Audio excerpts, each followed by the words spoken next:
Hi, welcome to my channel Molly's garden stories. അപ്പോൾ 2-3-4 ദിവസം നമ്മളെല്ലാവരും തിരക്കിലായിരുന്നല്ലോ. പെസക, ദുഃഖവെള്ളി, ഈസ്റ്റർ, അങ്ങനെ തിരക്കെല്ലാം കഴിഞ്ഞ് വീണ്ടും നമ്മൾ ഒരു സാധാരണ ലൈഫിലേക്ക് തിരിച്ചു വന്ന്. അപ്പോൾ ഞാൻ 2-3 ദിവസം വീഡിയോസൊന്നും ചെയ്യാൻ സാധിച്ചില്ല. പുതിയൊരു വീഡിയോയിലേക്ക് ഞാൻ പോകുന്നു. ഇതുവരെ എൻ്റെ വീഡിയോ കാണുകയും സപ്പോർട്ട് ചെയ്യുകയും ചെയ്ത എല്ലാവർക്കും നന്ദി പറഞ്ഞുകൊണ്ട്, തുടർന്നും നിങ്ങളെല്ലാവരും എൻ്റെ വീഡിയോസ് എല്ലാം കാണണം, സപ്പോർട്ട് ചെയ്യണം. അപ്പോൾ വീഡിയോ ഫുള്ളായിട്ട് കണ്ട് സ്കിപ്പ് ചെയ്യാതെ ഫുള്ളായിട്ട് കണ്ട് ലൈക്കും കമൻറ്റും ഷെയറും എല്ലാം ചെയ്ത് സപ്പോർട്ട് ചെയ്യണം. അപ്പോൾ നമുക്ക് വീഡിയോയിലേക്ക് പോകാം. അപ്പോൾ ഇന്ന് ഞാൻ പറയുന്നത് ചിക്കു, അതായത് സപ്പോട്ട. അപ്പോൾ ഈ ഒരു മരം ഇതുണ്ടോ, ഇപ്പോൾ ഇത് അത്യാവശ്യം ഒത്തിരി വലുതായിട്ടില്ല, ഒരു ചെറിയ തൈ ഇങ്ങനെ വളർന്ന് കയറി നിൽക്കുന്നതാണ്. ഇതൊരു മുഴുത്ത മരമായിരുന്നു, ഒരുവിധം വളർന്നതായിരുന്നു, കുറച്ചുകൂടെ വലുതായിരുന്നു. അപ്പോൾ ഇവിടെ ഞങ്ങൾ കുറച്ച് നിർമ്മാണ പ്രവർത്തനങ്ങളൊക്കെ ചെയ്തപ്പോൾ അത് ഇവിടെ എൻ്റെ ഹസ്ബൻഡും മക്കളും ഒക്കെ അതങ്ങ് വെട്ടിക്കളഞ്ഞു. നിറയെ കായൊക്കെ ഉണ്ടാകുന്ന ഇതായിരുന്നു കേട്ടോ. വെട്ടിക്കളഞ്ഞ് നല്ലൊരു തൈ വാങ്ങിച്ചു വെച്ചതായിരുന്നു.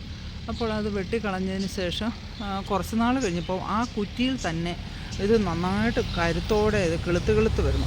വീണ്ടും അത് അവിടെ നിന്ന് കഴിഞ്ഞാൽ ശല്യമായെന്നും പറഞ്ഞവർ വെട്ടിക്കളഞ്ഞുകൊണ്ടിരുന്നു. അങ്ങനെ ചെയ്ത് പിന്നീട് അത് ഞാൻ നോക്കുമ്പോൾ ഇത് നല്ല കരുത്തോടെ പിന്നെയും വളർന്നു വരിക. എനിക്കിത് വെട്ടിക്കളഞ്ഞതിനകത്ത് ഒത്തിരി സങ്കടമായിരുന്നു കേട്ടോ. അപ്പോൾ നല്ലൊരു നിറച്ച് കായും പൂവും എല്ലാം ഉണ്ടാകുന്നു. അതെങ്ങനെ നമ്മളിങ്ങനെ വെട്ടിക്കളയുന്നതെന്ന് ഓർത്തിട്ട് എനിക്ക് സങ്കടമായിരുന്നു. അപ്പോൾ എന്തായാലും അത് വീണ്ടും ആ കുറ്റി തന്നെ നല്ലപോലെ മുളച്ച് വന്നപ്പോഴത്തേനും ഞാൻ ഇനി അത് വെട്ടിക്കളയാൻ പാടില്ലെന്ന് ഓർത്ത് അങ്ങനെ നിർത്തിയതാണ്ട് ഇപ്പോൾ വീണ്ടും അതിൽ നിറയെ കായകളുണ്ട്. ഒത്തിരി കായുണ്ടായിരുന്നു കേട്ടോ. ഇപ്പോൾ ഇതിൽ നിന്നും കുറേ കായകൾ ഞങ്ങൾ പറിച്ചെടുത്തതാണ്. ഒത്തിരി കായ പറിച്ചെടുത്തു. ഇപ്പോൾ ഇതുണ്ട്, വലിയ കായകൾ ഇനിയുണ്ട്. നല്ല വലിപ്പമുള്ള കായ. സാധാരണ ഇതുണ്ടോ, ഇതിൽ കിടക്കുന്ന എന്നാ വലിപ്പമുള്ള കായെന്നറിയുമോ? ഇത് സാധാരണ വെച്ച് നോക്കി കഴിഞ്ഞാൽ ഇത്രയും വലിപ്പം കാണുകയില്ല. പക്ഷേ ഇത് നല്ല വലിപ്പമുണ്ട്. അത് കൂടാതെ ഇപ്പോഴിതാണ്ട് ഇതിൽ ഇഷ്ടം പോലെ പൂക്കൾ വരുന്നുണ്ട്.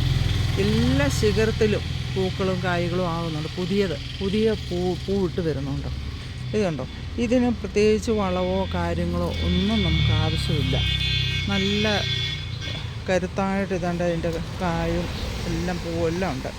അപ്പം ഞാനിത് നന്നായിട്ട് രാവിലെ നേരം ഉണ്ടല്ലോ, നമ്മളിതിന് കുറച്ച് വെള്ളം ഒടിച്ച് കൊടുത്തു കഴിഞ്ഞാൽ നല്ലതാണ്. ഈ പൂ വരുന്ന സമയത്ത് രാവിലെ കുറച്ച് വെള്ളം കൊടുത്തു കഴിഞ്ഞാൽ ഈ വന്ന പൂക്കൾ നഷ്ടപ്പെട്ടു പോകാതെ, പൊഴിഞ്ഞു പോകാതെ ഇത് നല്ലതായിട്ട് നമുക്ക് കിട്ടും.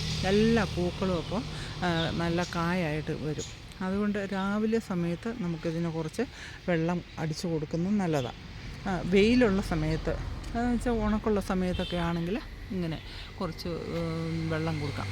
പിന്നെ പ്രത്യേകിച്ച് വളത്തിൻ്റെ യാതൊരു ആവശ്യവും ഇല്ല ഇതിന്.